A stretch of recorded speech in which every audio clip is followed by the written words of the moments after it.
Hello दोस्तों, welcome to health medical. कैसे हैं आप सभी? उम्मीद करता हूं आप सभी अच्छे होंगे। तो आइए आज की वीडियो स्टार्ट करते हैं और आज जानेंगे हम हाई ब्लड प्रेशर के बारे में और लो ब्लड प्रेशर के बारे में। इनमें कौन कौन सी दवा दी जाती हैं उन सब के बारे में। तो आइए स्टार्ट करते हैं। जो हमारा लो ब्लड प्रेशर होता है वह सिस्टोलिक 80 या उससे कम और डिस्टोलिक 60 या फिर उससे कम, और इसको हम हाइपोटेंशन बोलते हैं। जो हमारा ब्लड प्रेशर कम होता है, हमारा ब्लड प्रेशर ज़्यादा होता है, उसको बोलते हैं हाइपरटेंशन। ब्लड प्रेशर की नॉर्मल रेंज सिस्टोलिक का 120 और डिस्टोलिक का 80, 120/80 होना चाहिए दोनों का।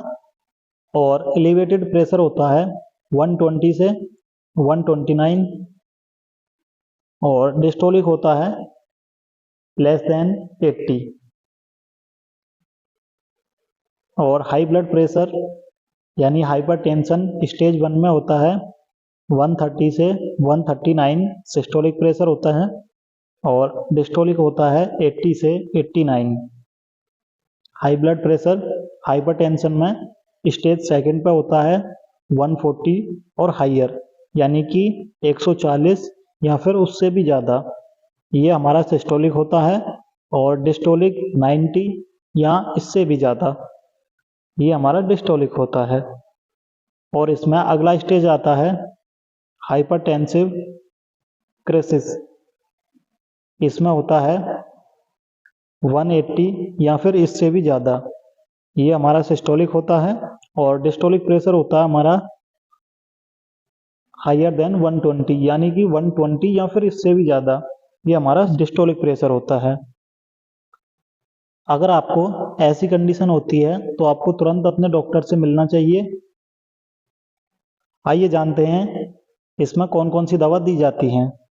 तो सबसे पहले हमारी टैबलेट है एमपिल 5 mg और दूसरी एम्लोपिन 5 mg। इन दोनों टैबलेट के अंदर हमको जो साल्ट मिलता है वह एम्लोडिपिन मिलता है। इसमें आपको एम्लोडिपिन साल्ट पाया जाता है और 5 mg पाया जाता है, दोनों में ही। और यह जो साल्ट होता है यह कैल्शियम चैनल ब्लॉकर होता है। और इस टैबलेट को आप ब्रेकफास्ट के बाद दिन में एक या फिर दो भी खा सकते हैं, सुबह शाम।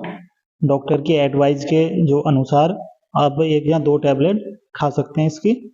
हमारी अगली जो टैबलेट है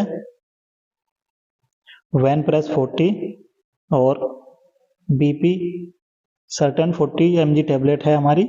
और इसमें जो साल्ट होता है हमारा टेल्मी सर्टेन होता है और यह 40 mg में पाया जाता है। टेल्मी सर्टेन जो साल्ट है वह हमारा ARBS कैटेगरी का साल्ट होता है। ARBS मतलब एंजियोटेंशन रिसेप्टर ब्लॉकर्स कैटेगरी का साल्ट होता है हमारा, जो ब्लड प्रेशर में काम आता है। और अगली जो हमारी टैबलेट है वह इन्वेस्ट 10 mg और एनाप्रिल 5 mg है।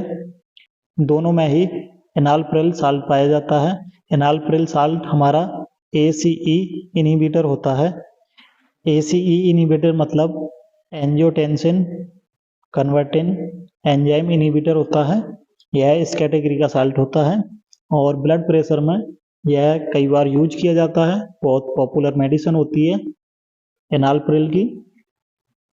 अगली हमारी टैबलेट है रेमिल 10 mg और इसमें आपको जो साल्ट मिलता है वह रेमिप्रिल पाया जाता है 10 mg में। और यह भी एक ACE इनहिबिटर का साल्ट होता है। ACE इनहिबिटर जैसा कि हमने पीछे बताया एंजियोटेंसिन कन्वर्टिंग एंजाइम इनहिबिटर होता है और यह भी ब्लड प्रेशर को कंट्रोल करने के लिए काम आता है। अगली हमारी टैबलेट है आमिन ए। इसमें आपको इस टैबलेट के अंदर आपको दो साल्ट के कंपोजिशन मिलेंगे, एक एम्लोडिपिन और एंटिनोलोल। दोनों ही हाई ब्लड प्रेशर में यूज किए जाते हैं। एंटिनोलोल साल्ट है हमारा बीटा ब्लॉकर होता है और एम्लोडिपिन जो होता है कैल्शियम चैनल ब्लॉकर होता है। और यह दोनों टैबलेट आपको हाई ब्लड प्रेशर के लिए यूज किए जाते हैं। दोस्तों ये तो हुई हमारे हाई ब्लड प्रेशर की टैबलेट यानी कि हाइपरटेंशन की। और अब हम जानते हैं कि हम लो ब्लड प्रेशर में कौन सी टैबलेट्स देते हैं, हाइपोटेंशन में कौन सी टैबलेट देते हैं। तो उसमें हम ज़्यादातर कोई टैबलेट नहीं देते हैं, उसमें ORS का घोल पेशेंट को बताया जाता है। और हाइपोटेंशन में यानी कि शरबत टाइप का नींबू चीनी और नमक घोल के पानी में पिलाया जाता है। और कई बार ऐसा होता है कि जब कि हाइपोटेंशन ज़्यादा ही हो यानी कि ब्लड प्रेशर ज़्यादा ही लो होता है, तो उस टाइम में कई डॉक्टर NS भी देते हैं, नॉर्मल सलाइन जिसके अंदर सोडियम पाया जाता है। और उसमें कई बार मल्टीविटामिन्स भी देते हैं जो कमजोरी होती है पेशेंट को उसके लिए। तो दोस्तों वीडियो अच्छी लगी हो तो वीडियो को लाइक करें, शेयर करें और चैनल को सब्सक्राइब करें। मिलते हैं अगली वीडियो में।